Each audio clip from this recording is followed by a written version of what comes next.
real cryptid legends doing what they do, bringing information for me and you.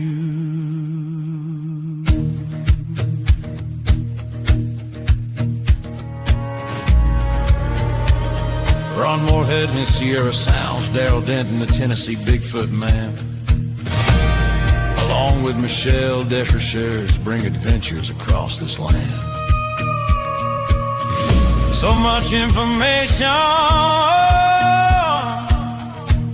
brought to you each week, actively out there looking as the truth they seek.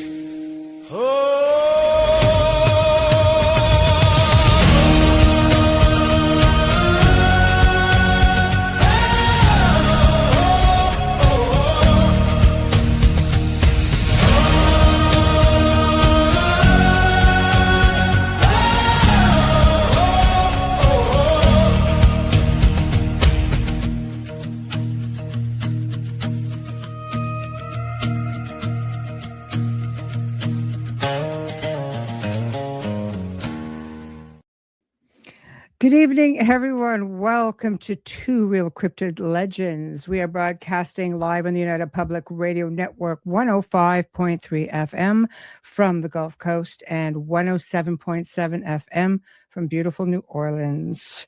So tonight is going to be a big show. So please know I'm not going to be ignoring any of your comments. We are going to be broadcasting on 8 different platforms simultaneously. The only one that will not have a chat room will be Roku TV. It'll be on X, Rumble. It'll be on at least 3 different YouTubes, a couple of Facebooks. And for those of you missing it, their archives will hit over 200 different locations, all of your favorites and a whole lot of extra. So as comments come in, and please know we've also had some emailed that we will be getting to them. I will be flagging them. I will even put comments up for all of the viewers to see, and any questions will be addressed as we go along. So without further ado, I will introduce, of course, Darrell, Denton, Ron Morehead. How are you guys? Evening, Michelle. Evening, Brother Ryan. Thank you, Michelle, for the great introduction. Pleasure, as always. So big show tonight. Very exciting. Now, this is a first, isn't it? It is a first, yes. Yes. Can you want to explain why? It will be the first time that, as what we know as the Brotherhood of the Wolf, which would be members of the LBL research team, Mr. Ron Morehead, Barton Nunnelly, who is the founder of that, and Martin Groves, Elijah Henderson, myself, Darrell Denton, and Steve Causey is not a brotherhood, but he's a very close friend of ours. And as far as I know, it's the first time we've ever been on a live show together. Wonderful. So do you want to start introducing? And as you introduce them, I will bring them on. Sure. Let's start off with Steve Causey, who is the author of the LBL 1982 LBL Massacre. Welcome. Welcome, hello, Steve. Yeah. Hello, Darrell, Michelle. Hello. Good to be here. Thank you. Great having you. Next, we have We'll go with Mr. Barton Nunnelly. Barton. Barton is well known with his interview of some of the people that were involved there at the massacre. And Barton is an author and been on many TV shows and well known as a cryptid researcher. Well, excuse me, he doesn't like cryptid. A researcher of the unknown. Thanks, Nice. brother. How you doing, Brother Indy and Steve and Michelle? Glad to have you, brother. Nice How's to it meet going, you. Barton? Here. All right, next. Let's go with Mr. Martin Groves, one of my closest friends for 46 years, and also a former police officer and a well-known gentleman who probably the best in the world with the dogman attack in the LBL, which almost took he and his friend's life. Wow. How you doing, Bubba? Well, it is good to see everybody in here tonight in this house, and it's wonderful to be in the house with all of my brothers and my sister, and I was not going to be outdone tonight. If you guys just have such beautiful hats on, I thought I'd let me Irish show. We love your Irish hat. We really do. Good to see you, Martin. All Good right. to see everyone. All right, let's go on with my close friend, Mr. Elijah Henderson, who's with Cryptid Studies Institute, and he and his dad, the late great John Henderson, did some interviews on this particular matter about the LBL and the massacre. Elijah is well known throughout the area of the LBL with his studies. Welcome, Elijah. It's a pleasure to be here, y'all. How you fine gentlemen and fine lady doing tonight? I'm good. fine. Well, I'm just one of nice the to see you. guys tonight, so don't hold back. Hello, Elijah. It's a pleasure to see y'all. Oh, thank you for joining us. So, Darrell, where do you want to start? I You think guys we take would it away. think it would be good if we started off with Mr. Steve Causey, since he wrote the book, the 82 LBL Massacre. Steve, that's okay with you? Sure, no problem, Darrell. And while there are variations of this story, the basic story has stayed pretty much the same for over 40 years, which is an impressive testimony to the fact that it did occur. And as a matter of fact, myself and Martin recently had the pleasure of actually being acquainted with a witness that was on the scene of the crime. Martin, wouldn't you say this is an incredibly authentic witness? Yes, very Yeah. much so. Someone that I had attended some schools with, and he was an incredible police officer, law enforcement officer. But That's awesome. for those that are not familiar with the LBL Massacre, the LBL Massacre begins in the small city of Grand Rivers, Kentucky, which is located on the northern end of the peninsula in the LBL, with a couple of police officers getting a call and from a payphone. Keep in mind, this was 1982. There were no cell phones, and even cell phones are kind of spotty nowadays, even with the LBL, because of the lack of towers. However, they recently installed a tower that I was by not too far, actually, from where Mr. Groves had his experience. And the reason I know it was a recent installation was because they still had the reels with the cable that were down there, and you could tell it was a fresh installation.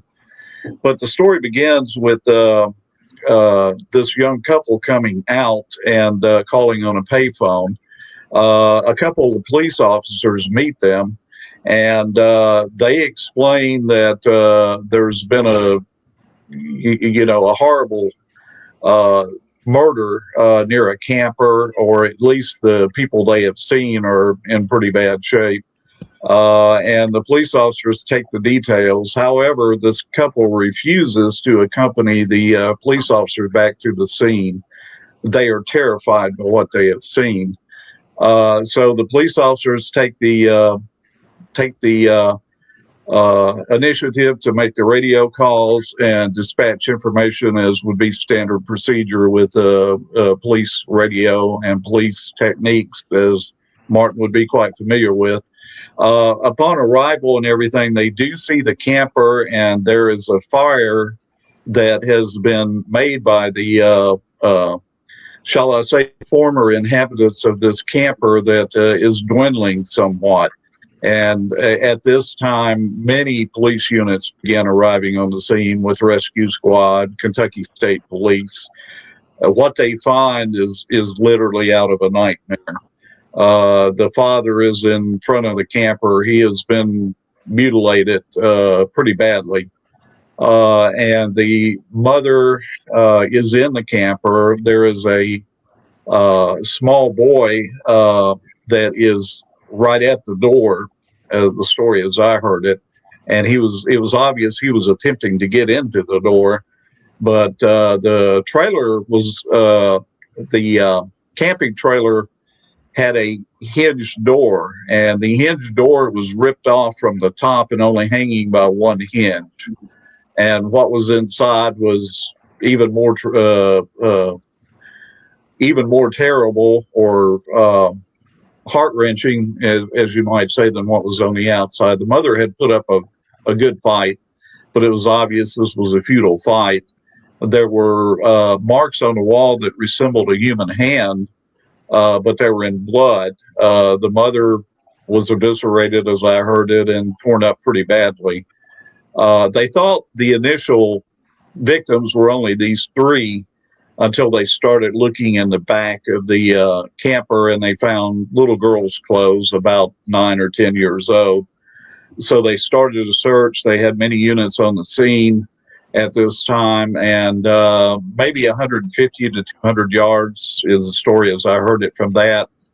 One of these police officers felt something dripping on his hat, and he looked up, and unfortunately the remains of this little girl were in the tree. And as I heard it, she had been eaten on. It's a pretty horrific tale.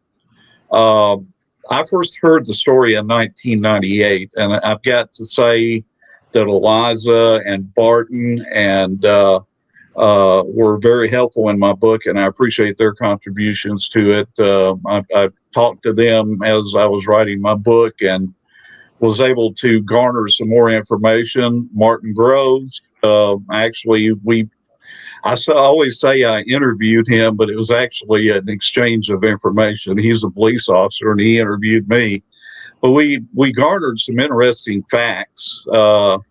One thing that was very interesting is that I mentioned to Martin when we first met that there were 6 coroners on the scene. One of these coroners was from Memphis, Tennessee.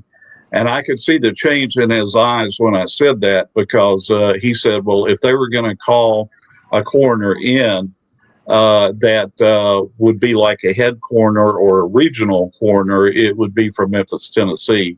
And he did confirm that a regional coroner from Memphis, Tennessee would cover the area of West Tennessee and portions of Kentucky, if I remember correctly. But at any rate, the rest of the story that I heard was that the military came on the scene, and they basically told the local law enforcement to create a perimeter around the park and close it. And I can tell you the park did close, because back at that time in 1982, I ran a little bait shop on the southern end of the park, right at the entrance there. My wife and I had been recently married, and my brother-in-law offered the shop to create a bait shop, and I sold gas and bait there. And I had more than one boat come back and ask me why the park was closed. And of course, at that time, I did not know. But it was in April. I do remember that, but it did close. And I thought that's peculiar, because they never closed the park at that time. All the campgrounds were new. I mean, why would you cut off your revenue by closing the park? So it was a very unusual event. And so that was confirmation. And once again, I always had a little doubt when I wrote this book, maybe 5%. Martin took a lot of the doubt out of it when we had our meeting back in 2023, because I realized that Martin was a credible, sincere person and a former police officer. I mean, you don't get a lot more credible than that. I'm not saying every police officer is credible, but I can tell you Martin is credible. And I was impressed with what he told me.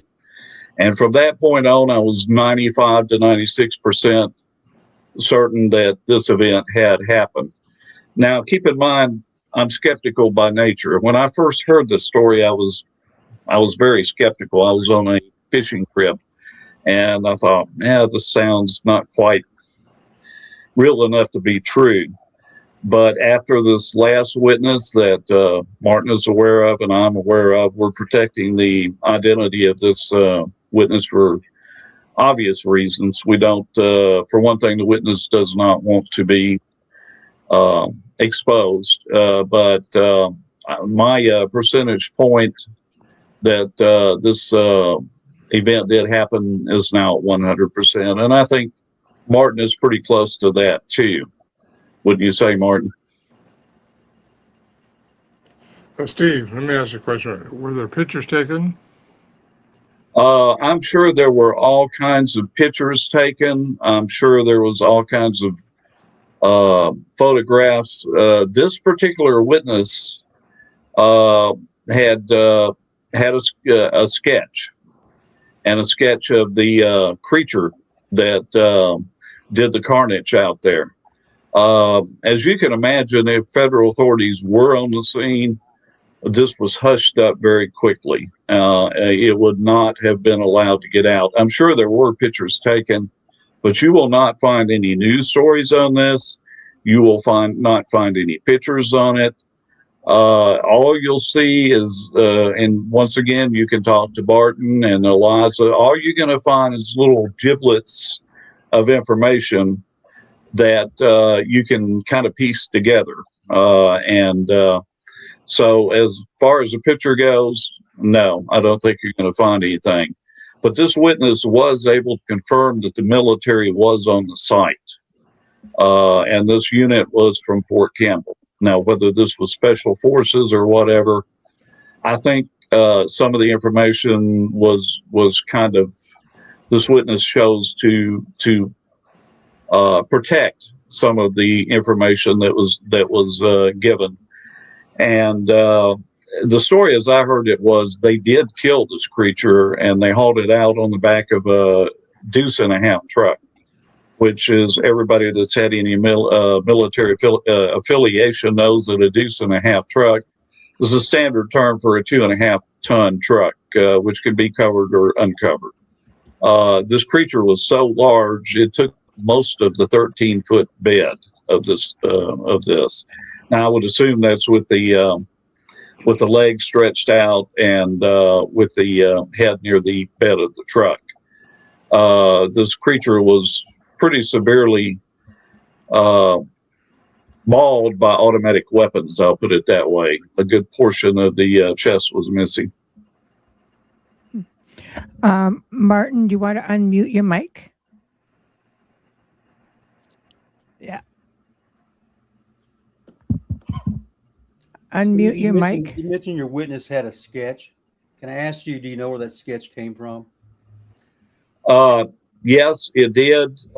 Without giving too much information to expose, this witness was a patrol officer, and I don't want to give a lot more on that for the simple reason that I'm sworn to secrecy.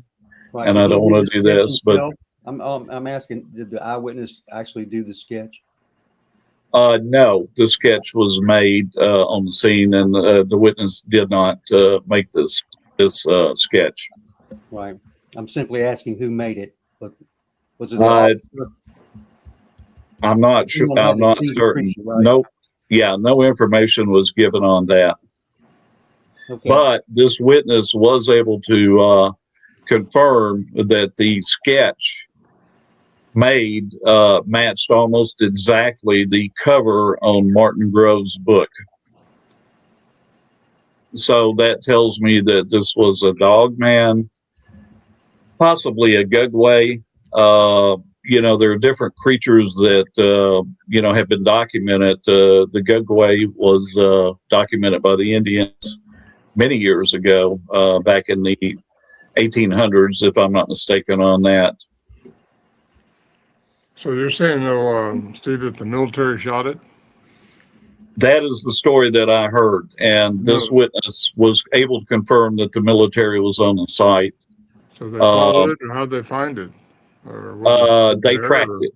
They tracked it. Yes, they tracked it to a small cave, and that's where they engaged the creature. Yeah, that's all new to me. I hadn't heard any of that, Steve. Thanks for sharing that. Yeah. That yes, definitely was part of Jan Thompson's story when I interviewed her in 2005. She made no mention of that at all. I believe, You know the story, how stories are, they grow as the years go. yeah, they do. And is added a little bit too, and and that's so the story grows and grows, and I guess it'll keep growing until it's the creature's the size of Godzilla before it's over. Thank you, Barton. And I'm familiar with the story, and I know that you were the first person to interview her, and her story is very interesting. I believe that the police officers that were initially on the scene were pushed out of the park, and they didn't see everything that happened. So I think it's entirely possible when the military came on the site, as this witness did confirm, that more events happened. Now, did they happen? Let me ask a question. I didn't mean to interrupt you, Steve. No problem. Barton, can you go into the interview that Jan Thompson gave you? Sure.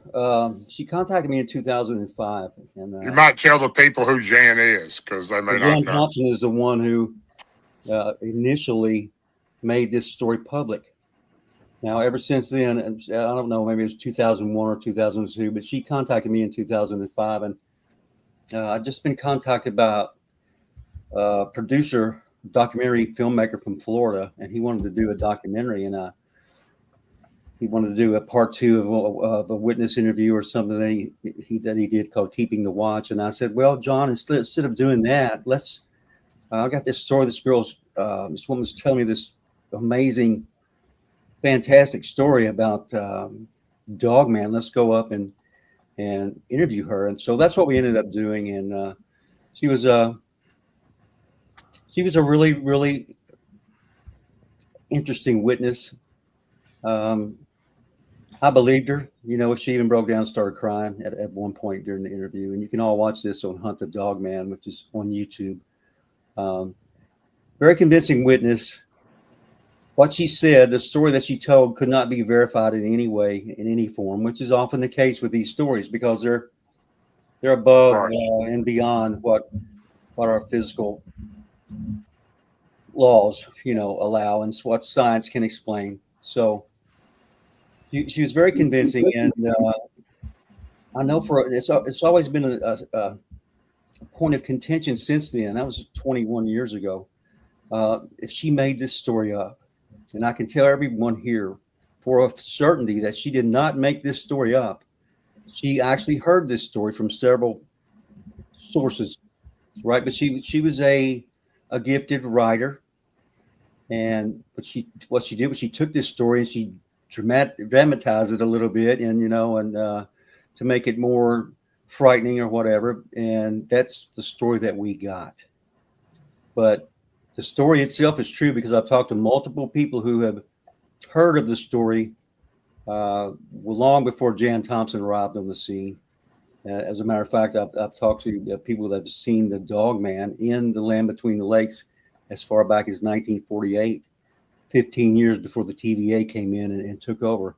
And I know Bubba has interviewed people and uncovered more witnesses that go back even further than that. So that's Jan Thompson. She could not, when she was asked to defend her story by the documentary filmmaker, she couldn't do it. Can you tell the people what she told you that she witnessed? Well, she witnessed this thing herself, her and her cousin, and a couple of members of her family. And I sat down and started to do a witness sketch of what she saw. I would do an initial sketch and send her the image, and she would say, this needs to be changed, that needs to be changed. And it took me about a week or two. She's very particular. Every detail she wanted right, and so did I. I wanted everyone to see exactly what she saw. So I kept doing that until she said, that's it. It's perfect. It's what I saw. And that's the sketch of the beast of LBL that everyone's so familiar with these days. But yeah, her cousin was attacked while he was out riding his dirt bike in Grand Rivers. And this thing came to her house, and they had to barricade themselves in until their mother got back with the groceries. So Jan was a very creative person, and I think she was honest. Now, when she was asked to defend her story, and we all have to defend our stories. If we see something, we hear something, we know it's true. Right. By damn, I'm going to get up and I'm going to tell everybody it's true. This is the truth, and it doesn't matter whether you believe me or not. I've done my job, just telling you the truth. Right? That's my only agenda in this whole field is to tell the truth. But when she was asked to do that, she would not. So she rather than do that, she just disappeared from the public eye, and no one knew where she went or what she was doing except for me. And I was in contact with Jan right up until the day she died. So I do believe her story. I do believe that she used a little creative license when writing it. But I do believe 100% sure that the story existed long before Jan wrote it down on there was a website called Guardian's Tales or something like that. So yeah. May I ask, was it a dog man that you sketched? Well, in your opinion, they say there's 8 or 9 or 10 different types of dog man, right, Brother Elijah? Yeah. There's certainly quite a few variations out there, they say. Right. I can't say for sure. It looked like a dog man to me or a werewolf, but then again, it had features that looked a little bit bat-like, and so I don't know what it was, Michelle. All I know is that's the picture that she said, this is exactly what I saw. So Pretty amazing. A dog man or a gugway or any of the other variations or inhumanoids that are running around these isolated, remote wilderness areas. I can't say for certain because I was not there. Yeah, just tapping into the energies of the conversation. It's exactly what I see in my mind's eye. Is exactly that. Barton, thanks, brother. I want to ask Elijah, can you give us the breakdown that you and your dad, your late father, interview was about? The witness or just the basic story as a whole? Either way you'd rather go. Well, okay, I guess I'll start roughly from the beginning. We found out about the Beast of LBL story because of that guy right up above me. So he was kind of the granddaddy of it all for me. We seen Hunt the Dog Man, incredible documenting, incredible story. I appreciate that. That was the world's first Dogman documentary, by the way. 20 years ago. Really good. I actually, before we came on, I actually watched the Jan Thompson part again, and did you? It still holds water, man. Excellent. But yeah, way back around, I think it was like 2015 or actually it might have been a few years before that even. My good friend Nathan Davis was in town, and we watched that documentary, and we decided we'd go look for this area where this supposedly took place. And after a little bit of research, after a little bit of work and whatnot, they came upon the location down by the water. I'm sure all y'all are very familiar with that spot down by the water. We went down there, took pictures, checked it out and whatnot. And throughout the years, we kind of, would make occasional trips to Land Between the Lakes. Been going since at least excuse me. Actually, I think it's at least 2011 they're going down there. But anyway, long story short, me and my dad, we decided to make a little documentary on it, and we decided to analyze it from multiple directions, from Jan Thompson's perspective, from Tim Kumbo Baker's perspective.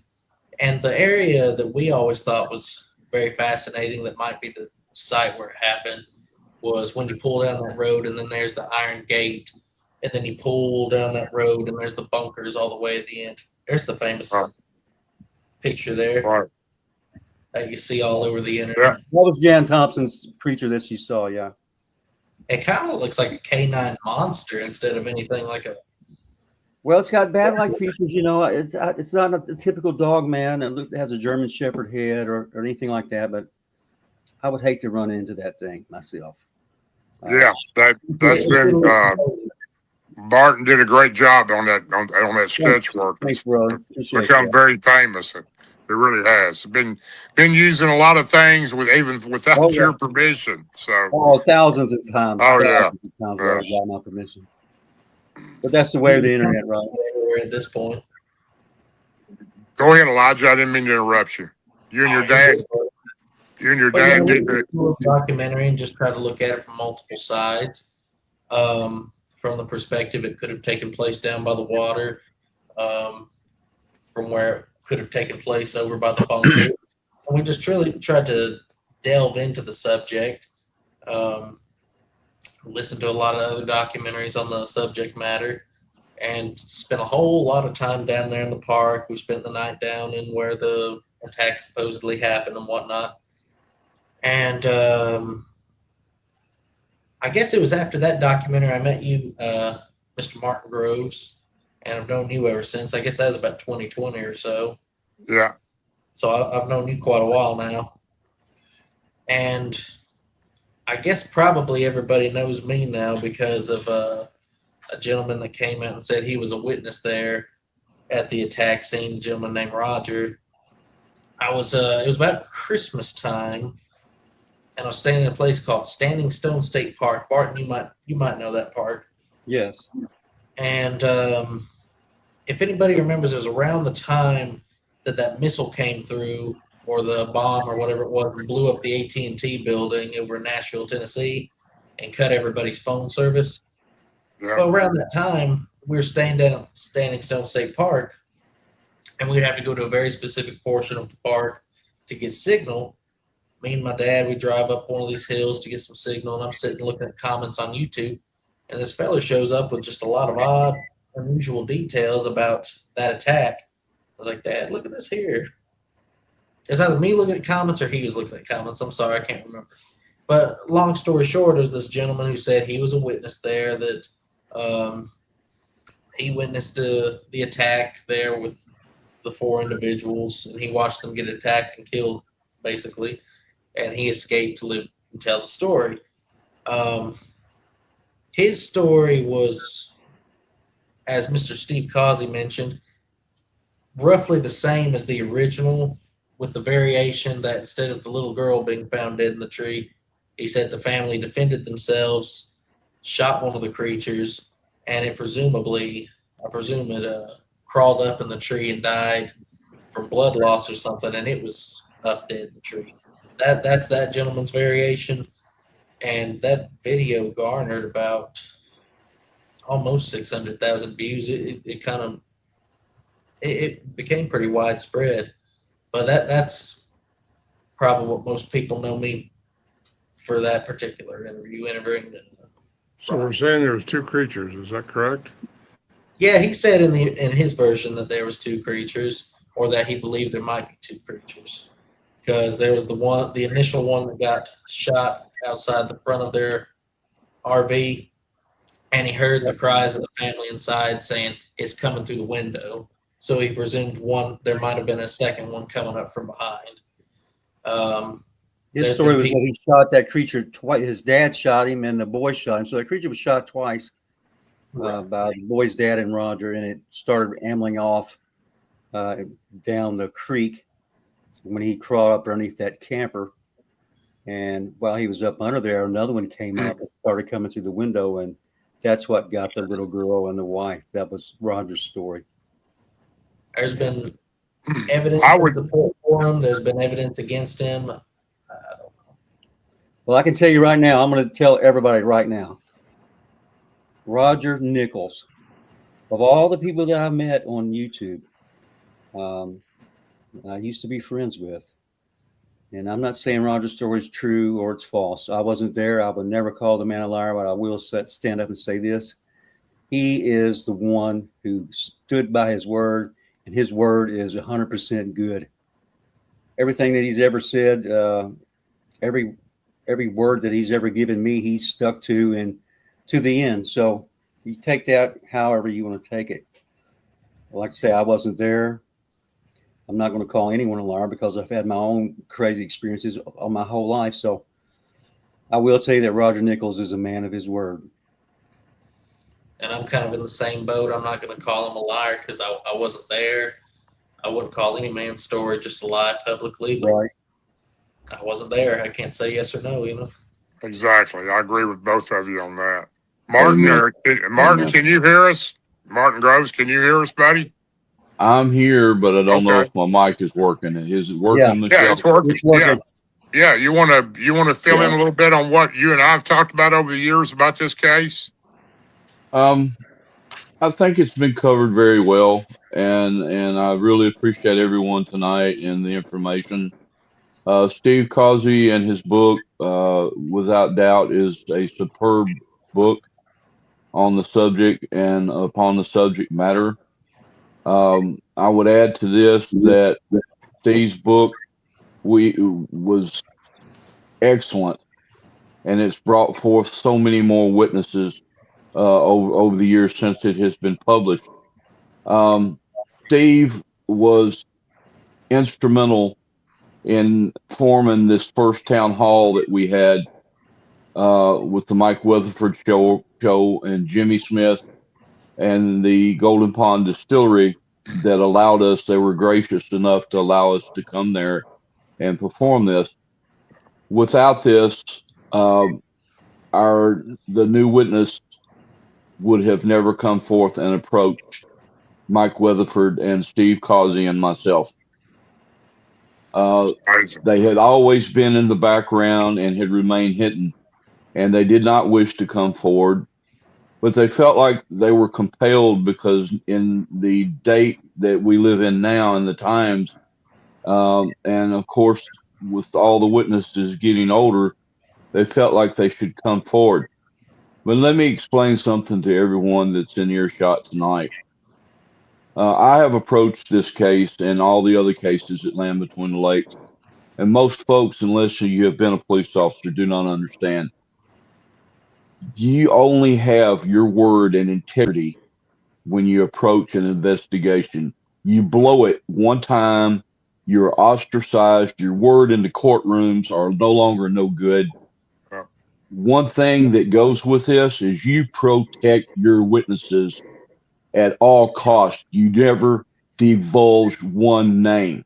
And I guess I'm so strong with this tonight because I've been under constant attack for many weeks now. The public needs to understand we will protect our witnesses. We shall not divulge their names and given them to the public so they can be destroyed and attacked. In any type of a criminal investigation, when we have a confidential come forward, we'll lose a case before we ever notify the court system who that confidential informant is.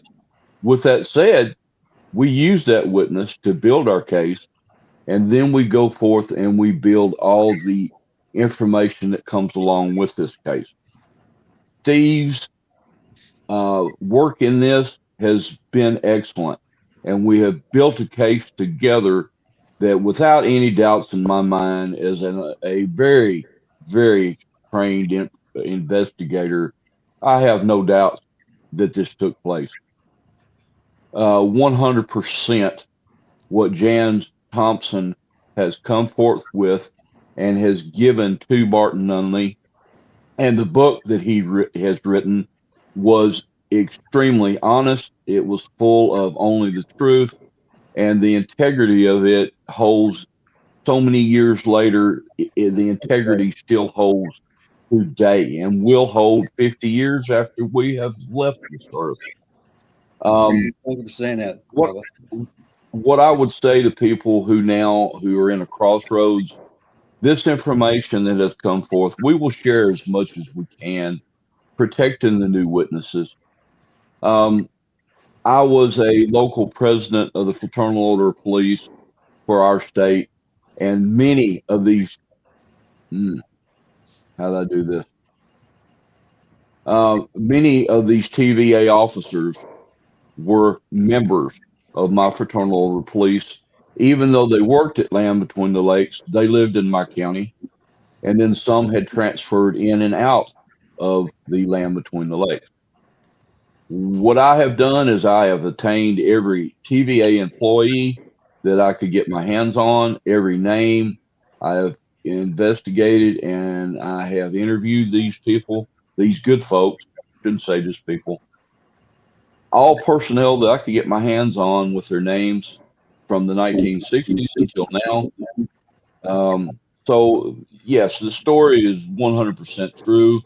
We have a family that was murdered there. No matter what witnesses come forward, guess what, folks? I wasn't there. A lot of the people who are the critics and cynics of this, you weren't there. God knows the witnesses that were there that day, they knew what happened to them.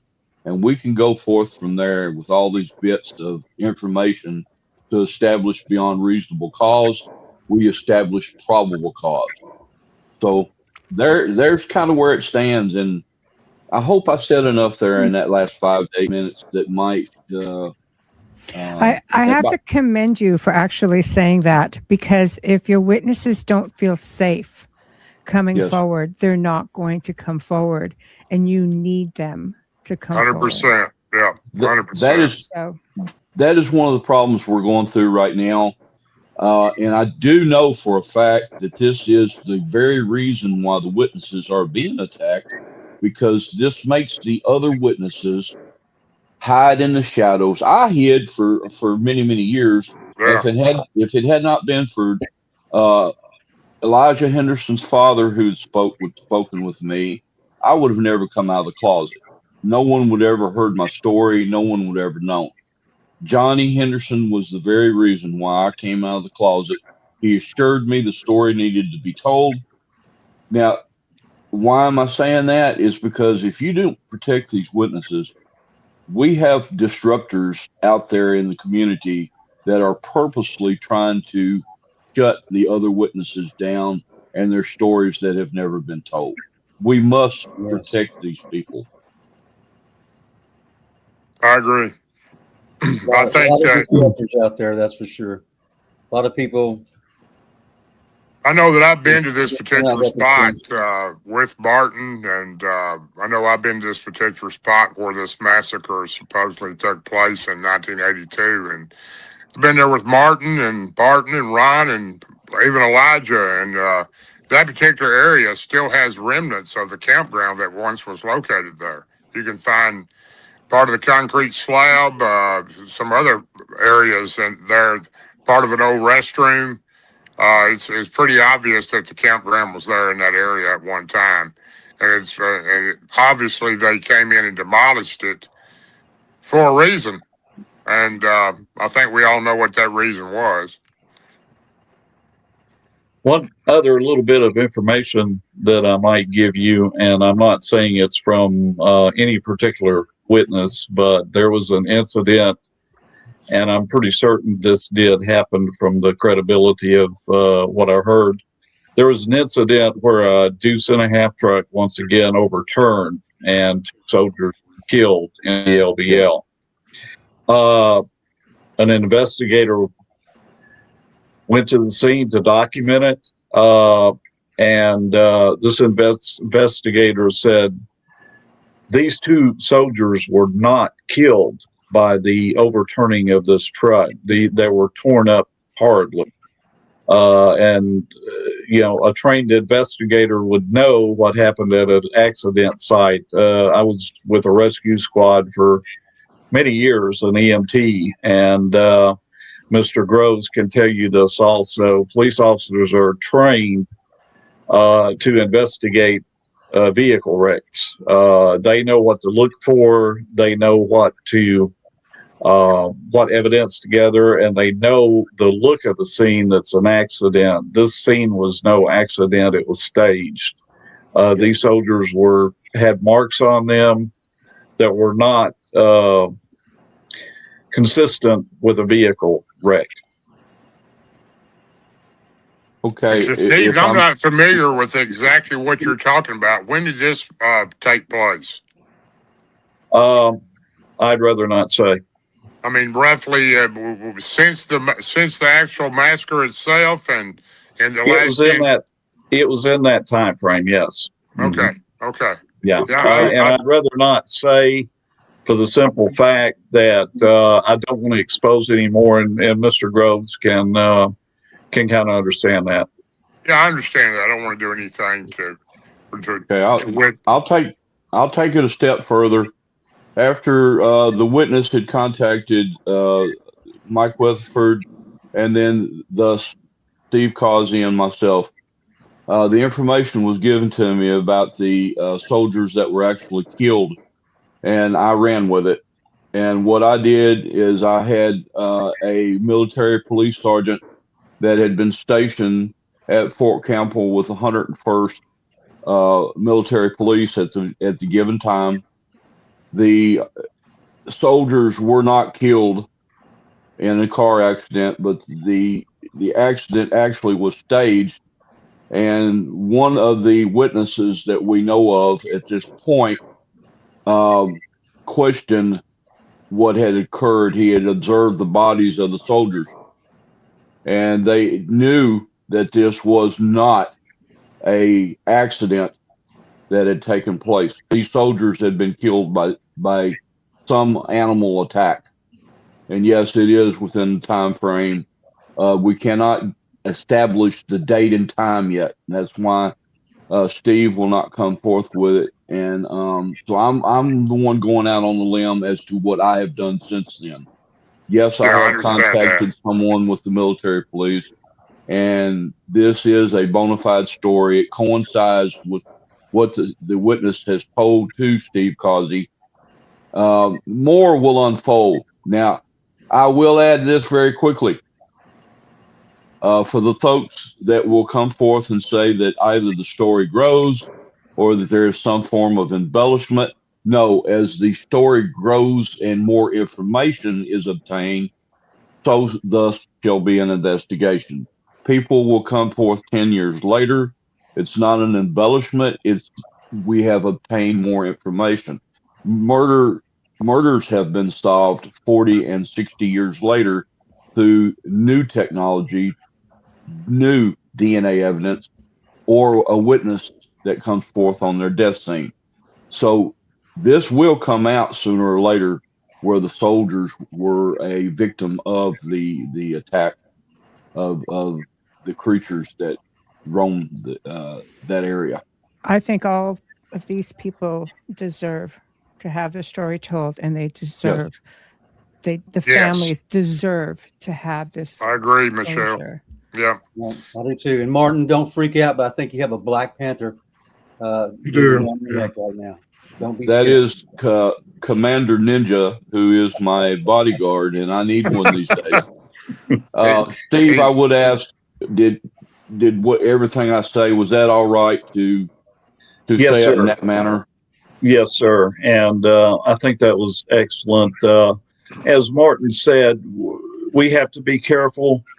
But when we had the town hall event, which I'm very grateful to Martin and Darrell for their participation in it, we said a prayer for this family. I ask everybody to bow because I know 100% it did happen. Martin knows 100% it did happen.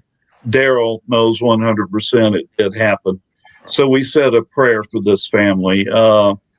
When you sit and consider what this family went through, it was just horrible. But we said a prayer for them. We know they're with the Lord now. And many of these witnesses, as Martin said, if you sit and consider, you have 30% of the people that think we're completely crazy. You have another 30% of the people that are a little more curious, but they don't want to think, due to public peer pressure, they don't want to be involved with this. Yet you have another 30 to 40% of the people that are open-minded enough or have had experiences themselves with these cryptids that know these stories are true. Mr. Groves, being one that probably has seen one of these creatures more closely than he ever wanted to see, never believed in anything like this before this event happened to him. So it's amazing what can happen to somebody who has a close-up experience. there was a recent event that occurred not too long ago where a lady was attacked. It was shared with me by Mr. Groves. I believe you're the one that shared it with me. And she survived, thank goodness, but she said this creature that attacked her was dog-like. She did not say it was a dog. Yes. Is that correct, Mr. Groves? Yeah. Yes, correct. 100% spot on. And now they're attempting to step back on this statement that has been made, as well as to confuse the evidence to the public, the eye of the public, with the mitochondria DNA that has been given out. And this is standard procedure. And the general public must understand, you will be given every explanation to confuse you or to attempt to get you to distrust those of us that have come forward that are trying to get the information and trying to get to the truth. And these attacks will come against any information and evidence to sway you into believing that there is no such things as a Bigfoot, dogman, or creatures in the world or paranormal events. But all you got to do is open up the historical book, the greatest book ever written, the books of the Bible and those that have been removed from the Bible, and you will see that these creatures have walked this earth since the beginning of time. Yeah. Right. Now, Bubba, I don't know. I haven't heard. So have they released the DNA results from the attack in Oklahoma? What are they saying about that? I have read one report that came from an Oklahoma police officer who is also a cryptid investigator. Unfortunately, he is still working on the job, and he can't say very much. He's already contacted me 2 or 3 times since this event has taken place, and I have not read the report other than what he has told me and the explanation that has been given on television. And so we're going to be told that this was a domestic dog. That is my consensus, that it's going to come out that this was a domestic dog.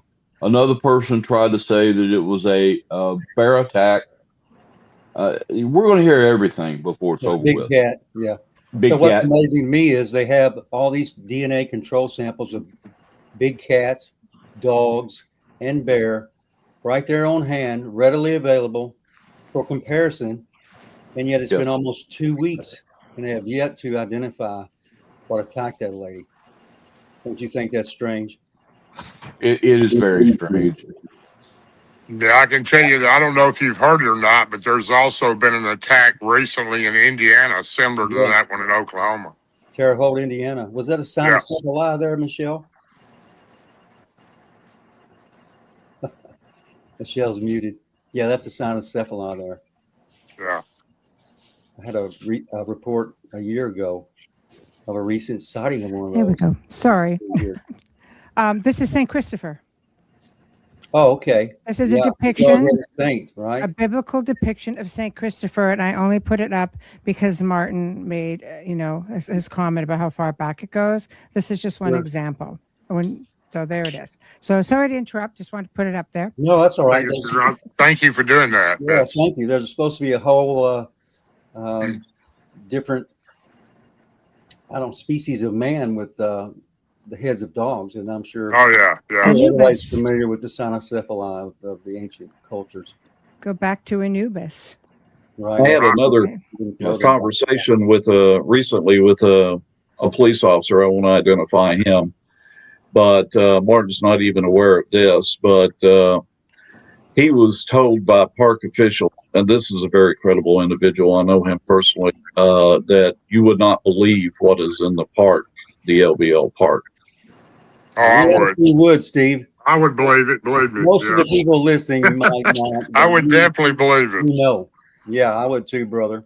You know what's in those I know Barton and I know Martin and Elijah knows quite a bit about there, and Ron Morehead he knows there's quite a bit of stuff in there. He's been with us there quite a few times. So yeah, he was there with us when we got those screams, the responses to my Aztec scream, right? What do you think about that, brother Andy?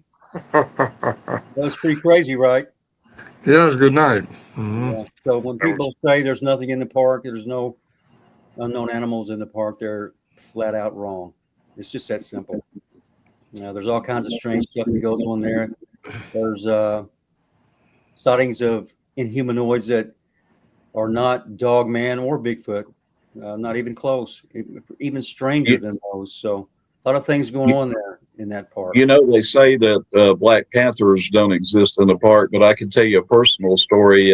My father had retired from the Army in 1960, and he and I were headed to Dover, Tennessee. We lived in the land between the lakes. I spent part of my first grade in the land between the lakes, going to a school at Fort Henry, Tennessee, that was taught by a wonderful teacher named Miss Sally Martin. And we were headed to Dover, and I was with my father, and we were in a 1956 Ford. And as you know, the road has been modernized and blasted and everything, but at that time, this was a narrow road with a cliff overhang. And a Black Panther jumped within 30 feet of the front of our car with its long tail going through. And my dad asked me, "You know what that is?" And he said, "That's a Black Panther." So I know they're in the park. Steve, if I may interject just a minute, you probably know where Indian Mound, Tennessee is, right? Yes, sir. So for those who don't, from the south entrance of LBL, it's about 27 minutes away. I have some family that lives in Indian Mound, and they told me that their neighbors had a Black Panther up in a tree firing at it. And that's no distance at all from the park, so they're probably all over the place. And a lot of people think that, well, it is true that the park is 170,000 some odd acres, but Martin and I actually discussed this on our little trip in the LBL here a couple of weeks ago, that people don't consider that these animals know no boundaries. They don't have signs up that says no cryptids beyond this point. So if you sit and consider Indian Mound, you consider the all the refuges around there, you sit and consider the places such as Stewart State Forest, which I had a witness that's in my book I interviewed, which is a very credible witness. You're talking in excess of 300 to 400,000 acres, because, like I say, they don't see a sign that says, "Oh, no cryptids here," and turn around and go back. So these, and a more recent interview I did was with an Army lieutenant, and this is in my second edition. He and his wife were coming home through the Indian Mound area late at night. This was very late at night, and he saw something out of the corner of his eye. Now, keep in mind, this is a trained observer, a lieutenant who was trained to observe and with the military. And he put on his brakes because he could tell this thing was close to coming to his car. And I think this interrupted the pattern that this creature was taking. So it ran in front of his vehicle, and both his wife and he witnessed it. It was a large canine running on all fours that had a human body. He described it as having boar hog-like fur around the neck and this area right in here. It had a very large coyote in its mouth, and he described human-like arms that used to change the direction to prevent hitting his car, and ran across the road. They got a very good look at it. It was not any creature that is documented. Was this on the south end or the north end? This was not too far from the Indian Mound area. It was on Highway 79. As you know, there is a landfill that services both Montgomery County and Stewart County. This was not too far from where the fence for the military ends, and there's a church in that particular area. If you're familiar with that area, you know what I'm talking about. I think I've been to that area a few times, but I don't know that area as well as I'd like to. But Yes, I would very like to. remote. Barton, did you want to play that call? Sure, I'll play it if you guys want to hear it. If you want to tell everybody what it is, of Let me course, set Ron it is. up first. So, it's me, you, Brother Indy, who Ron Moore, we call him Indiana, Indy for short, and Bubba. We're all down in the LBL, and we've been riding around for a couple of hours. And the simple truth of it all is we was going down Red Hollow, and I asked Bubba to pull over somewhere so I could answer the call of nature. And he did. He pulled over in one of the empty campgrounds. This was, I think it was a Tuesday night, Monday or Tuesday night. No one in the park. And so I got out and I took care of my business, and I walked back to the driver's side, which Bubba was driving. And I said, Bubba, I think I'm going to try that Aztec death screen. And Martin goes, what are you talking about? What are you talking about? I said, you remember that video that we did with Elijah and Gabby? We had that Aztec death whistle that we were blowing. Yeah. He said, oh, yeah, I remember that. I remember that. But what you don't know is the last 2 or 3 times you heard that whistle, it wasn't the whistle. It was me imitating the whistle, only much louder, right? A lot more decibels than that whistle could produce. So he said, okay, yeah, let's go ahead and do that. So I screamed, and it was just a second or two later, and something actually screamed back. I got a response, and we were all just shocked. Just completely shocked.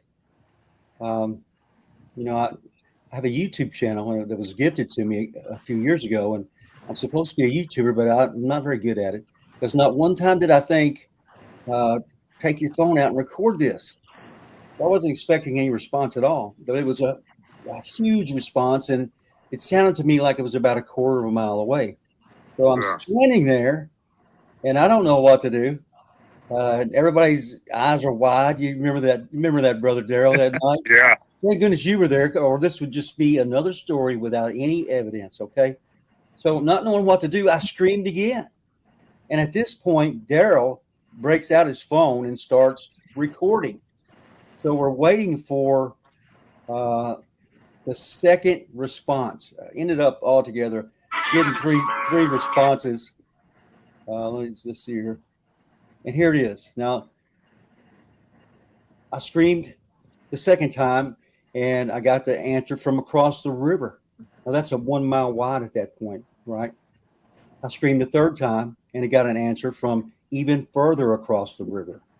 So, in my opinion, I screamed 3 times and was answered by 3 different creatures from different locations. It was sort of like a roll call, this note that I hit, right? And of course, I sent it to, I have a friend. He's a wildlife biologist with over 40 years experience in the Kentucky park system. And whenever I get anything that I'm not sure about, I send it to him.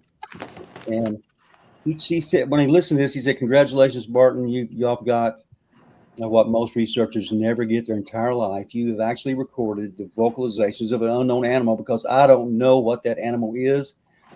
There's certainly nothing like that in the park systems that can make that sound. And as far as I know, no animal in the world that can make that sound. So I'm going to play it for you. I hope you guys can hear it. Sorry, you got a trigger response. That's the second response.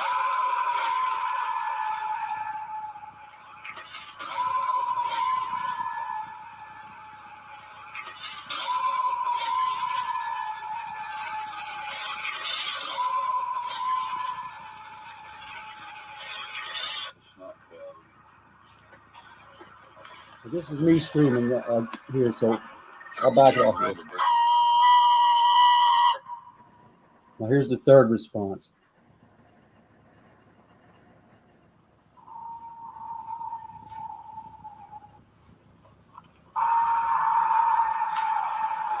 Magnified.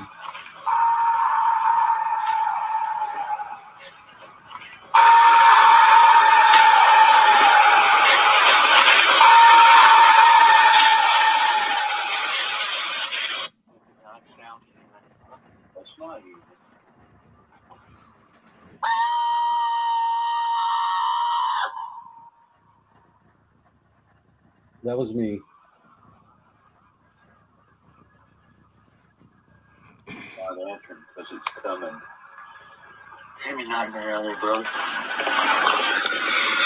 So the last scream was not answered. The fourth scream was not answered. I'm glad it wasn't, because you can plainly hear that the first three, well, you can only hear two, but the first two responses were not simply echoes running up and down that river.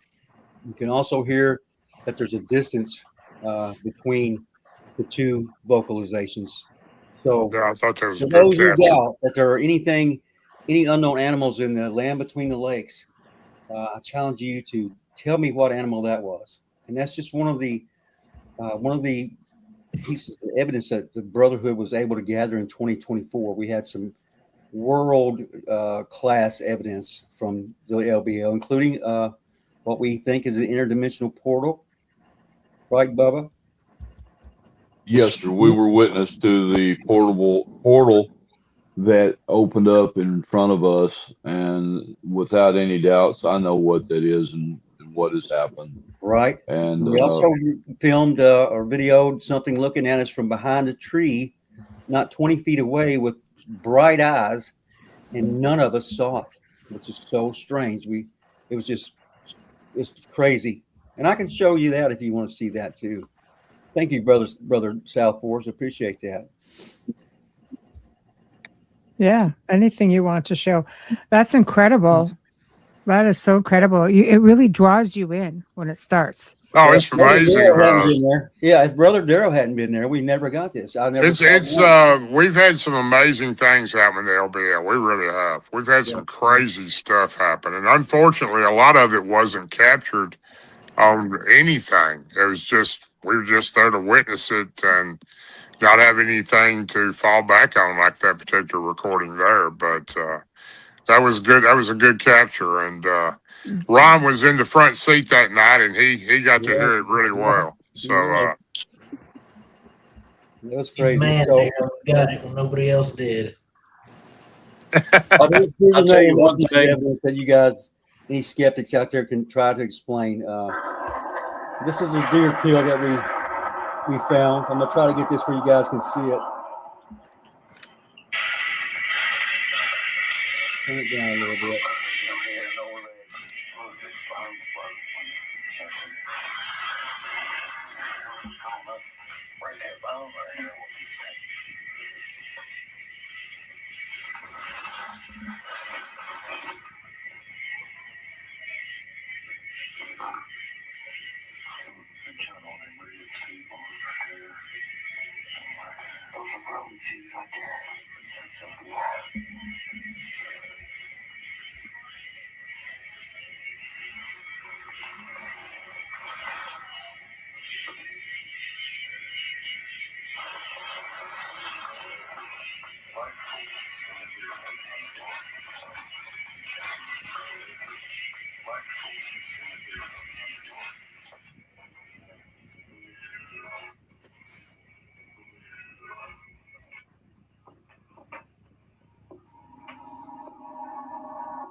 So you can clearly see that in one picture its mouth is almost closed, in the other picture its mouth is open. So it tells me it was a moving animate creature. And did you see eye shine? Question. Well, we did not see that, Michelle. No one saw that. And this was actually 2 weeks later when I was I had the phone out and I was with Jitesh Patel and a friend. We was eating at a restaurant, and I just happened to tell him, I said, "Hey, brother, yeah, we found a dead deer kill in the LBL." And he said, "Oh, well, let me check it out." So I gave Letitia the phone, and she showed him that. I hadn't even looked at that. and they were watching that video, and they said, "Holy smokes! Did you see this?" I'm like, "No, what is it?" And that's what was on there. And the amazing thing was we did not see that thing. As bright as those eyes were, how we could just overlook that. It's I can't explain it, but the whole park, when you enter that park, it's like it puts you under some type of Oh, spell. no doubt. Yeah, when you pull in there, it's a weird feeling. It always has been. Spell, and it makes you not really act the way that you would normally. And Bubba, he can tell you about that, because we all did that.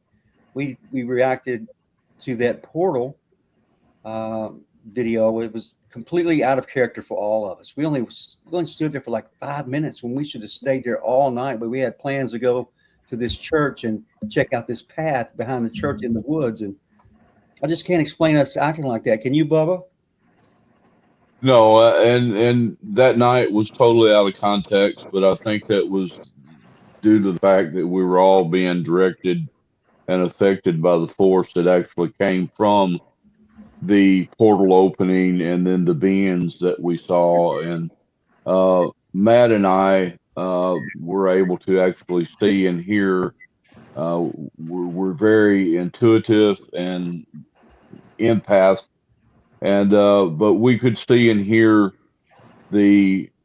what I consider to be the American Indians that came out and were dancing around the fire. We could see them dancing, we could hear them chanting and singing, and we could hear an Indian drum that was in the portal.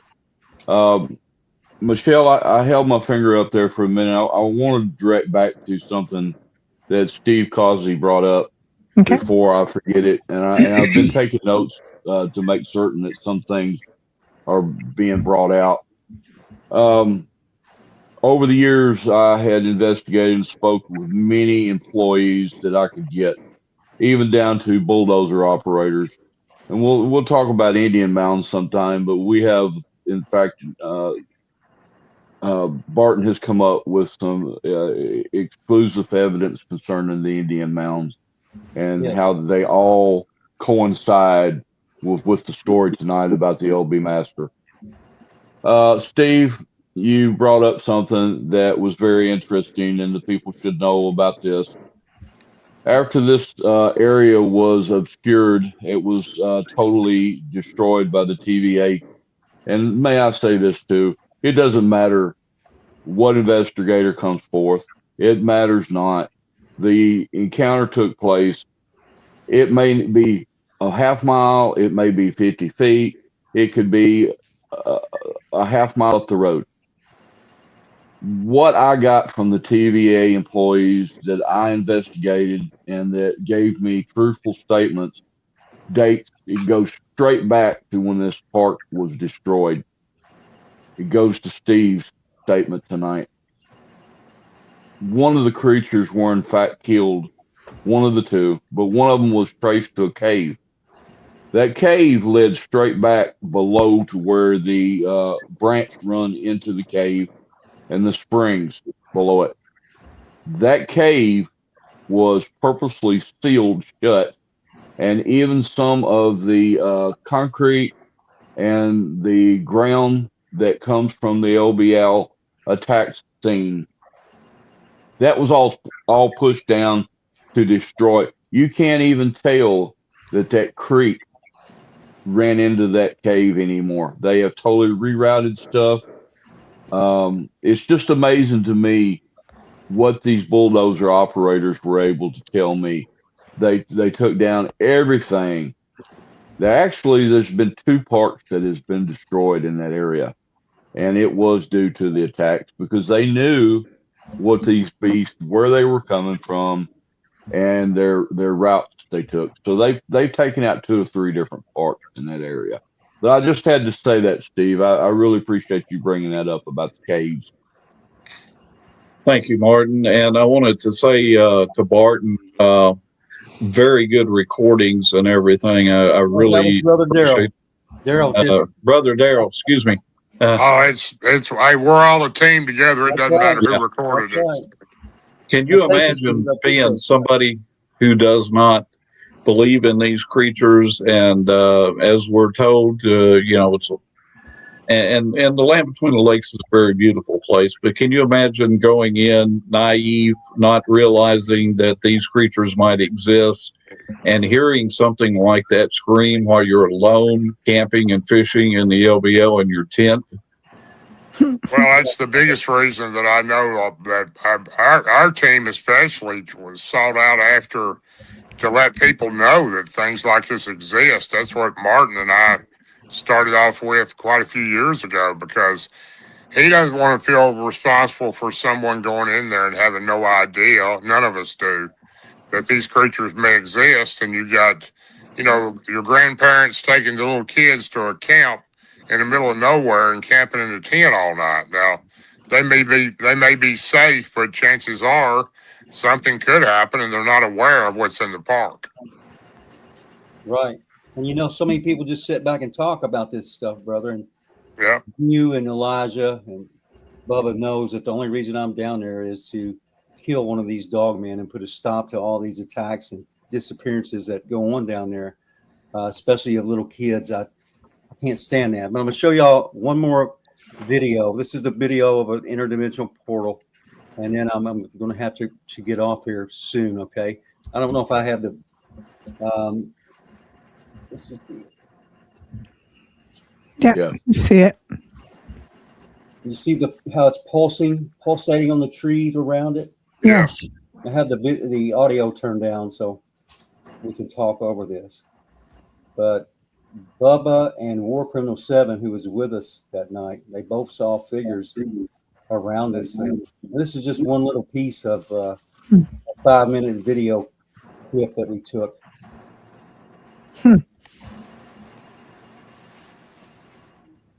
Now, some people say that's somebody arc welding at 10:30 at night, out in the middle of nowhere, with thousands of downed trees taken down by a tornado. When the lights are in one spot, if you're off-roading and moving around. Right. Well, nobody can explain this, Michelle. And if anybody out in the audience can, please do, because I would like to know. The only reason I call it a portal is because Bubba and War saw figures dancing around this thing, and you can see there's a couple little lights there around it, but they fade out. And you can hear portals, right? So to our naked eye, Michelle, this thing looked like a big bonfire, and that's what we thought it was. But this is through the night vision camera, and we were standing there talking about how we're looking at a bonfire with no smoke. And the girls called me up there and said, "Hey, come look at this through this night vision," and that's what it looks like through night vision. You can see there's no smoke coming up. It's not a fire of any kind. So, and it's too consistent to be arc welding. Anybody who's ever arc weld knows that's not very consistent light. There's not a consistent pulse of like that. So we don't know what it was, but that's just some of the evidence that we got from the LBL in 2024 for all you skeptics out there that deny there's anything strange going on in the park system. There's 3 pieces of evidence that I've presented to you. Still waiting on an explanation for any of them. And if any of the audience knows what they are, please let someone know or get in contact with me. So, well, I think I know that Martin and Barton were there the night, and several other people. Elijah, when we witnessed that, I'd never seen anything like it before. When we all went out different directions, and I think Elijah was in a vehicle with Matt and Gabby, and Elijah, I think y'all witnessed snakes crossing the road. Lots of snakes all over the place. It's not just all sorts go ahead.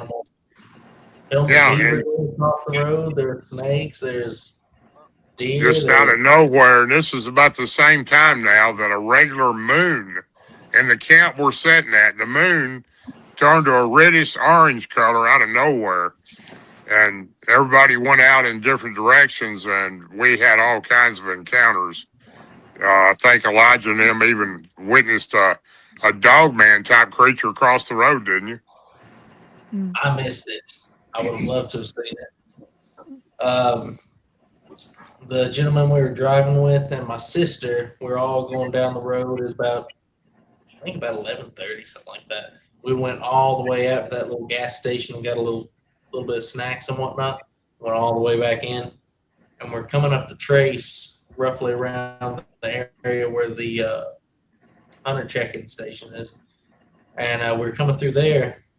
I'm just gabbing my head off, looking over at Matt driving, just shooting the breeze, and him and my sister in the back start going, whoa, what was that? I'm like, whoa, what did you see? What was it? And he backs up, and they're saying, we seen something crossing the road, and both of their descriptions was something hairy, walking on all fours, looked like a hairy man going across the road, a muscular hairy man, and it had a short muzzle and pointy ears, and there's not a whole lot there that matches that description. No. They said it was a spider crawling across the road. Yeah. This was very weird. Almost like crawling across the road. It was also the night, Elijah. Yeah. That was also the night that Letitia and Sister Anna went out and saw that winged creature with the piercing red eyes, the winged ones, like a baby Mothman, like a Mothman, right? Yeah, it had laser red pointed eyes, and it was standing on the side of the road. It was only about 20 inches tall, but it raised out its wings, unfurled its wings, and just shot straight up without flapping its wings a single time. It was like they both described it as like. It was getting sucked up by some huge vacuum cleaner or something, and it was gone. Your area, you guys, like there's a lot of talk about different entrances into the theory, and I have to say theory, of an inner Earth. Navajo Nation has one as well. Things come out of there all I'm very familiar with that. Freaking time. Mammoth Cave in South Central Kentucky was the largest known cave system in the entire world, with almost 500 miles of underground passages discovered, and they estimate that there's at least 500 or 600 more left to be discovered. And no, the portal itself did not make any noise. Because we didn't notice any noise, or I didn't. Yeah, because I mean, I've been around portals. Some of them do make like buzzing noises or crackling noises or humming noises. If you ever hear that, you're near a portal. But this would have been too far for you, I think. But if you guys are just sitting there, wandering through, and it's quiet in the woods, and you hear that, that's. I was in the haunted forest in Romania, and it had a droning sound that kept going on. It's all you kept hearing. It was massive. It was crazy. It could drive you crazy if you didn't just like concentrate on something else. It was ridiculous. There's some questions. I know you have to go, Bart. I just want to include this question because it's somebody wrote in to me before the show, and you are mentioned in here. So I'll read it. It says, Darrell and Barton Martin. The 1982 incident leaves a lot of unknown. With the spirits of the LBL, contact was made with Doc Man. And I'm just reading this as is, guys. One thing I didn't notice was the fatigue, the normal right or left brain stab that these animals do. Could these animals have been projecting themselves on the one person, or how they saw the dog man point blank and said, like, welcome home, as in Martin Grove's 1993 incident, where the physical presence in the camp was destroyed? I'm wondering if it was a 10 gauge or 12 gauge. You guys are going to know this. I'm just reading it. 10 gauge, even birdshot, would have done massive damage, yet the creature was still alive, in pain, but alive. Were there any signs of glowing eyes on the animal? Inhumanoid hit with the 10 gauge. And then he starts talking about Burbank Lake, 86, 87, Bart. Described in Paul. Yes, that was a terribly scary night for me and my little brother. Yeah, it's big. It's convoluted. It's all like you answer what you want. Question there. Yeah. So, to my knowledge, the beasts of LBL, according to Roger's story, and you guys can correct me if I'm wrong, he shot it with a 20 gauge, I think, a bird shot, but at close range, even bird shot. It was a small caliber. I was Yeah. told it was a 410, but you could be right. It was a small caliber Well, it's shotgun. been 4 years since I heard that story, so I know it was a small caliber Yeah. shotgun, and even the dad who shot it wasn't a 12 gauge. I think it might have been a 16 gauge or something like that. Right. We saw nothing during the Burbanks Lake encounter, but what we heard was similar to last weekend that Bubba and I and Matt and Jessica Jones encountered. Only it was much more intense.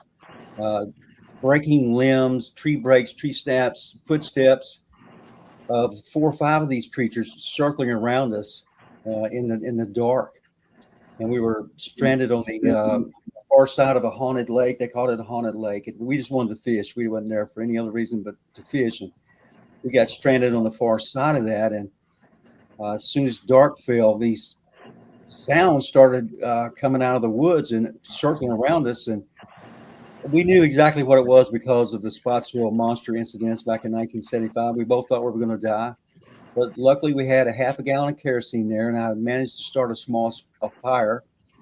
All the foliage and limbs was wet. It was stormed there a couple of days earlier, but I let the sounds get in very close, and I would throw a shot of that kerosene in the fire, and it would flare up, and I could see 50 or 60 feet all around us. At least a 50 or 60 feet radius, and there was nothing there. And the fire light would die down, and the noises, the tree breaks and the limb snaps would come right to the edge of the darkness. And I'd let it get a little. We wanted to at least see these things, while it was going to kill us. And I would let it get a little closer each time, and I'd throw another shot of kerosene in there. Never saw anything. It just happened 5 or 6 times. And the very last time I let it get within 10 feet, the noises within 10 feet of it. And keep in mind, these were all around us. It wasn't just in front. They were all around, circling around us. I let it get within 10 feet, and I threw the last of the kerosene in the fire, and there was nothing there. We heard nothing. No growls, grunts, breaths, any noise of any kind other than the tree snaps. And that's when I took a little branch off the fire, and it had a flame on it about an inch tall. It was a little skinny little branch. All we had for weapons were our fishing poles. We didn't have any weapons at all. And I took that branch and I said, "Okay, brother, get ready. We're going to have to swim for it." We started backing down to the water, and these sounds followed us right down to the water's edge, even where there were no heavy limbs and stuff to break. That's why I think these sounds could be an artificially induced auditory hallucination. Creatures. But we got down to the lake, to the water's edge, and I said, "You ready? You ready? We're going to swim for it." And he said, "I'm ready." And just that time, I heard my brother on a one-man bass boat say, "Hey, what's going on over there? What's going on?" And we started yelling, "Hurry up, hurry up." Just couldn't go very fast with that little trolling motor that he had, right? But when he hit the bank, he said, "Okay, which one's next?" And I said, "We're both next. We're both next, Bubba. There's something over here. Something's going on over here." He said, "Oh, there's no way this boat can hold 3 people." I said, "We're fixing to find out. And if it can't, we're going to be 3 swimmers because nobody's staying over here." And we got on the boat, and we were like a quarter inch away from sinking the boat. And it took like an hour to get across that lake, and I never was so glad to reach my vehicle as I was. Okay, so he goes on. I just want to break this up. And I'll limit it. I'll limit it for you. So he talks about a little bit about government animals, unnatural in humanoid because they lack supernatural abilities. He goes, "I apologize for the poor context here," but he goes, and this is something you guys might all want to chime in. So when it comes down to all of this, suggests to me government-made clones to defend against these inhumanoid creatures. The April 7th, 82 date is an official record, but I do believe there was a Labor Day one as well that brings question of a pre-programmed subliminal orders with a government dogman. A 4-member family. Is it possible the government was targeting a 4-member werewolf or dogman family, and then lost control of 2 government creatures? One died April 7th of 82. Other was killed in May of 82. And then it goes, is it possible? He questions the dates, sort of thing. So, Sure, it's possible that the government they're making these. We have to understand who controls the government. According to the word of God, Satan controls all governments. So I do believe that these things are sometimes, so at least one type of them, created by our own government. And the reason I think that's the 2021 Congressional Chimera bill. I don't know if you guys are familiar with that. Wow. But they actually came out and tried to limit the amount of human DNA they could mix with animal DNA. And I think the bill was shot down and all that. But anything the government comes out and admits that they're doing, you can bet that they've been doing it for 50 to 70 years before that. So, yes, I do think the government are making, all the governments of the world are making skin suits for these evil entities or demonic entities to inhabit, because that's what they do. But also, I think that the werewolf is a totally different deal than the dog man. Totally different. Yeah. I don't think the government is creating werewolves. Mm-mm. I agree. It sounds like you're talking about the whole phenomena theory. Yes. Yeah, it's pretty deep rabbit hole, but it's very fascinating. It is. Yeah, it's very fascinating. Okay. Well, that's it for for that part of thing, and then Sure. the questions for Elijah, question for Steve, Ron. You guys just let me know which order y'all want it. Who I have a wants question for Steve real quick. How long had those campers been there before they were attacked? Do they know? It was a very short period, from what I heard. They had basically just started setting up the camper, getting the campfire going. Not a long period at all, and supposedly right at dusk. I think, as Eliza had mentioned and also Barton had mentioned from Barton's interview with Jan, that pretty much seems to be consistent in the time frame. Is that correct, Barton? That's correct. They were there just a few hours. Was there any idea of what the motive might have been? For the No. government to attack them? I heard for years and years, I don't know how true it is, but I've heard it many a time, that there was some type of perfume that supposedly was war, or some type of aftershave, and I know y'all probably heard that also Yeah, that I don't believe that. agitated these creatures. I think Martin might be able to contribute a little bit here, because he's familiar with the cryptid huntress, and she was a remote viewer, and I had seen her video of where she saw this incident, and she was able to get interpretations from this creature basically not wanting to invade what he considered its territory. Is that correct, Martin? Yes, and I concurred with Jessica, Miss Jones, that this was a territorial attack. And while I'm speaking, everything that Elijah and Barton and Darrell, and especially you, Steve, the public should know that everything that Elijah and everyone has been speaking of tonight, we have a triangle. We have from the initial attack site down to Russian Creek and the other, we have about a little over 14-mile scale triangle that I call the Dogman Triangle. And all this area that is contained where this, now Michelle brought something up, and I'll let someone else speak. Michelle brought up 2 dates.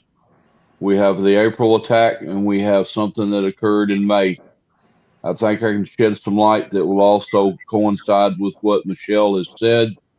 The TVA officer came forth and gave me his statements that after the attack that took place at the initial attack site of 82 in April, where the family was killed, they were told to continue to do the patrol in the immediate area and attempt to protect the campers.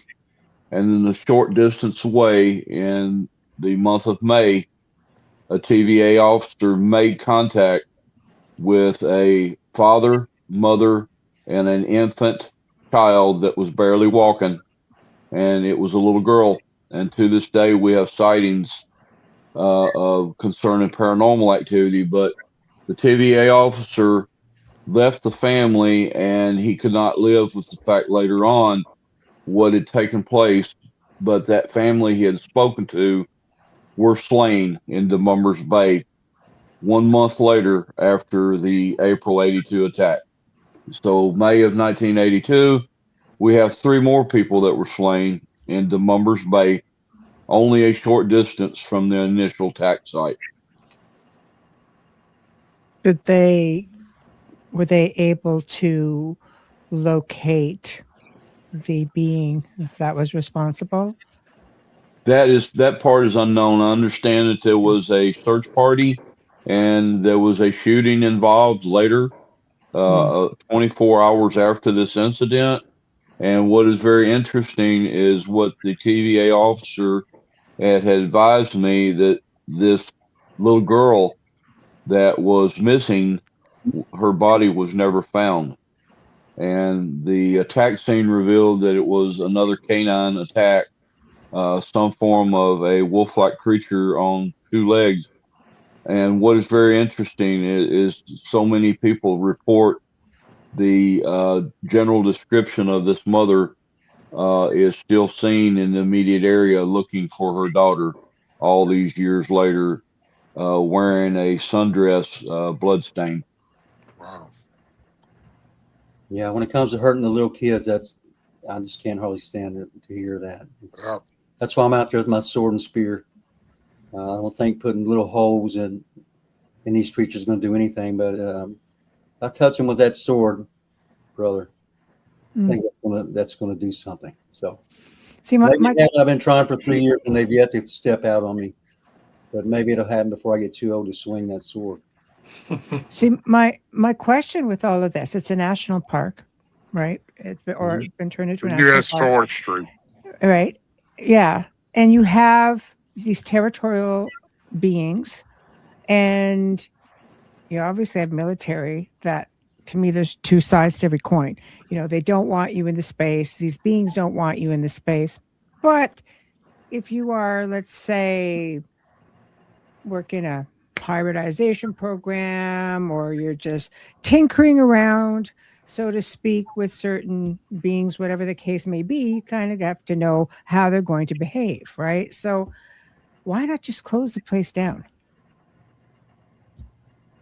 It seems there's more against it, and they really don't want people there, and these beings certainly don't want you there.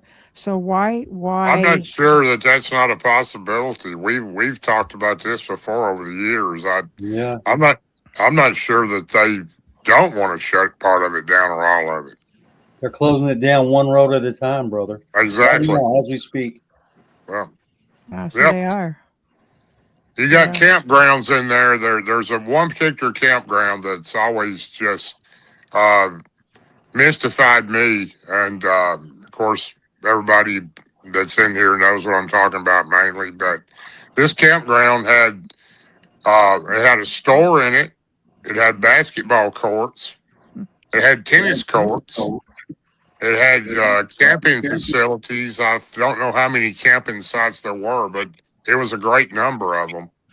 And even had a small public store and bake shop inside the campground with a very capable bridge that was in fantastic shape. And I think, Martin, 3 years ago, they closed it down because they said the bridge was the bridge was a possibility of failure. And I know that Barton and myself and Martin went in there, and I'm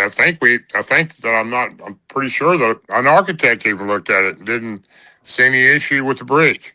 My scientist friend looked at it, yeah. Yeah. Probably. And we later on, I think it was just a couple months later, saw where they've been driving track holes across it and heavy machinery across that same route. We're talking about barricaded where you can't get in there. It's completely closed down, abandoned. We're talking about a really nice campground. To this very day, at various stages since we have discovered this, they are still driving full-size bulldozers across this bridge, yet it's still shut off to the public.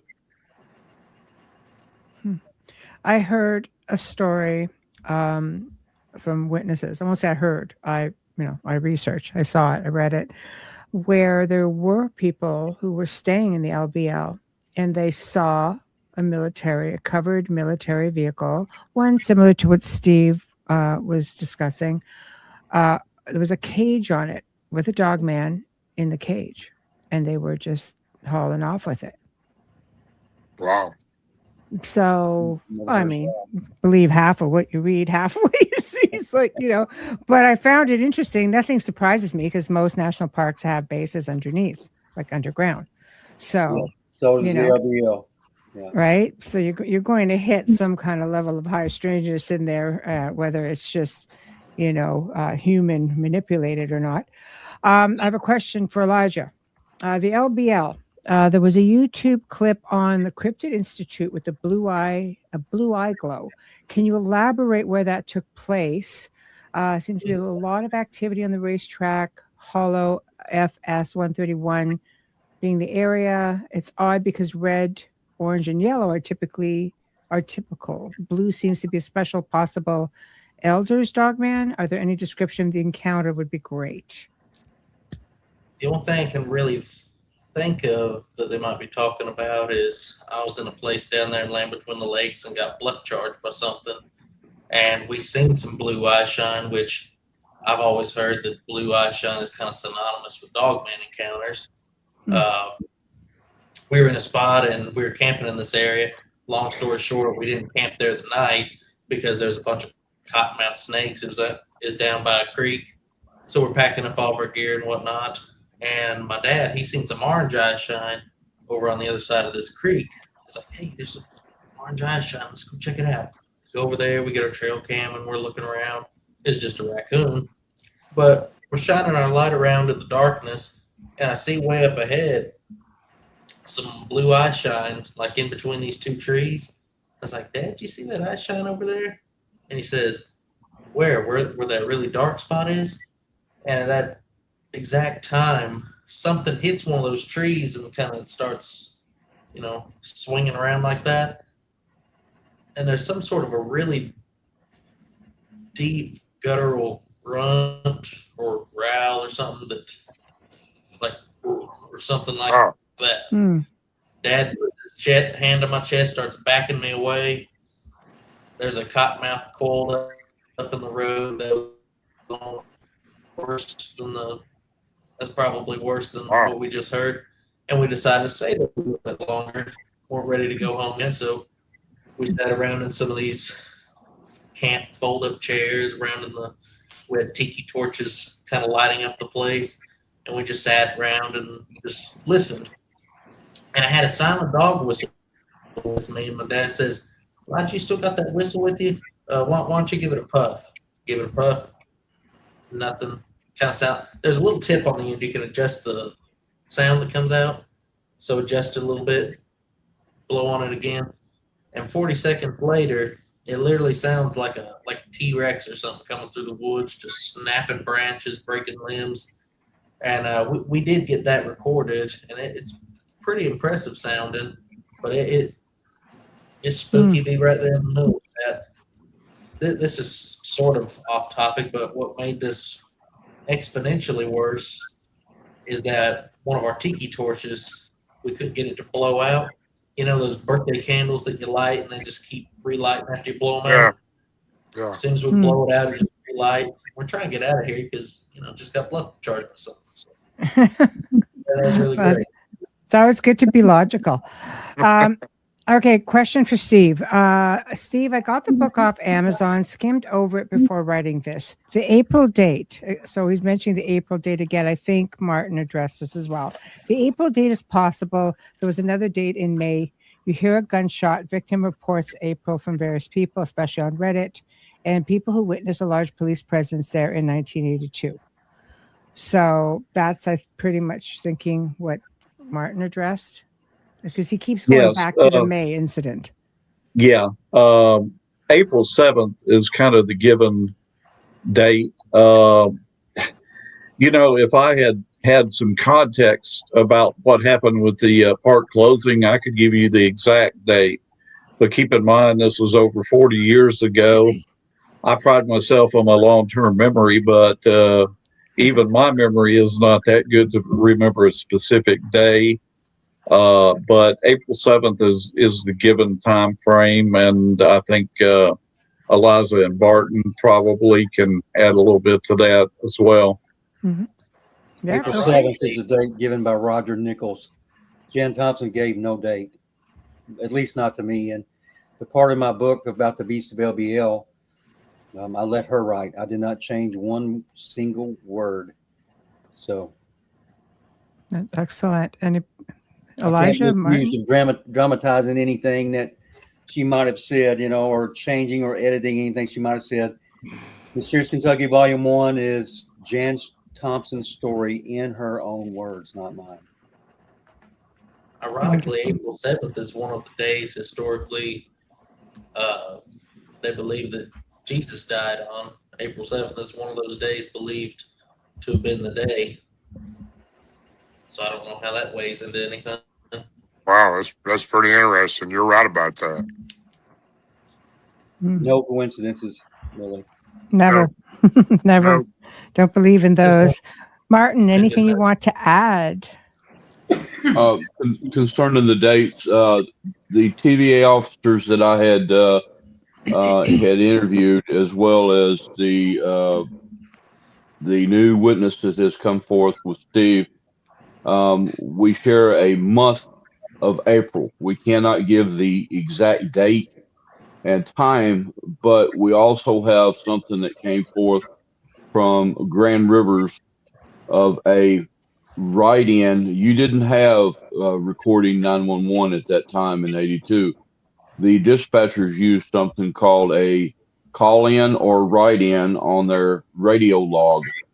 And they would either take a call-in by public service, which was the public service cell phone, or a walk-in, which meant you walked into the police or sheriff's department. So we coincide with the month of April for the death of the family, the initial family, and then the month of May for the trio that was killed in Demummers Bay. Not sure how much more time you got, but I want to get this point across. Everyone has heard tonight how that the 1, 2, 3, 4, 5, 6, all 6, 7, and those of us in the chat room tonight, how we've all worked together. Can you imagine using the concept of Ron Morehead of keeping an open mind in using all the evidence and encounters and witness statements instead of attacking everyone, instead of attempting to the jealousies, the petty jealousies that come forth with evidence, whether if you're in the national parks, you're in Land Between the Lakes. You see how well all of us work together tonight. We've been sharing information. We're attempting to get to the truth of a matter. And all of us here tonight have an open mind. Isn't it all about truth in the end? Isn't it all about the research? Yes, it is. It is. It's not about the views, the clicks, the book sales or attention or anything. It's all about just the opportunity to tell everyone the truth. And, they can believe what they want. It's not our job to make anyone believe anything. But we're telling the truth. And all the evidence that I've shown tonight, it was all completely 100% real. Yeah. And that's why I'm here is to maybe show somebody what's really going on. It's not for any other reason other than that. That's why in the show description, I started off with a meeting of the minds. Exactly. Right. And I want to say one more thing, Phil. Yes, of course. We're doing this.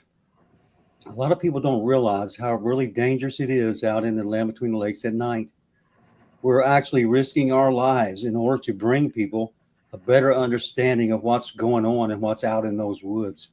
There are 100 different things that can kill you out in those woods in the daytime. And at nighttime, there's even more. So every time we go out there, we're actually risking our lives out of the kindness of our hearts in order to bring people knowledge. Sure, there's a lot of people that scoff at what we do and ridicule and try to undo what's been done for 20 years already, but they'll never do that. They'll never cancel the truth. And we're doing this for the right reasons and not for fame and fortune and attention and money and all this other stuff. So You just might save lives. You just Well, might that's save lives. that's been the whole point from day one. What I've understood, you know, the thing about the LBL, you may go there in the daytime or even in the nighttime, not have any type of encounter or anything at all happen. Mm-hmm. But then you may go back and something very serious could happen. And I can assure you one thing: when the lights go out in the LBL, it's a whole different place. It's not the same place it was in the daytime. And this is not as isolated to the LBL as well. There's eyewitness of these creatures all over the country. You take, for example, the Bray Road Beast, well documented. Different national parks. We're not trying to pick on the LBL. It's just that that's where a lot of the research is done by all the members that are in this podcast, and so we have more familiarity with this area. Sure. Thanks, Steve. Any last words? Don't mean to sound so dire, but any last words? I just want to say thank you for having us all on this podcast. We're sure glad to have everybody. Thank you everybody for being here. It's important to have 5 members of the Brotherhood on one podcast at the same time. It is that. Ron and myself and Michelle appreciate y'all being here. We think the world of you, and we appreciate you sharing all your knowledge with everyone. And thank you to everybody. It's been a great night tonight. I've had a great time just sitting back and listening to all of these incredible experiences. Great to see all my wolf brothers in one time, you know. Yeah. We're not in the LBL. I can still look at you. It's just great to see you. I love all you guys. And hopefully I'll see you again real soon. I know. We love all you guys, man. Yes, Martin. I'd like to close out tonight thanking everyone, and especially the public that listened to us tonight. But I got a little something that I might just ask of you, everyone. If you do not believe in these things and you're not convinced they exist, we've just had a friend, Steve, and all of us know this gentleman who's he was a great hunter, one of the greatest hunters ever. Yet his mind was just changed because of the evidence that he found inside the land between the lakes of many foot tracks and the type of encounters that he had. I challenge you, and I'll be very much open to, if you contact me and you want to go to the very depths, deepest, darkest caverns of land between the lakes, I'll be happy to take you there to stay. And then you can make a decision in your mind if these creatures exist.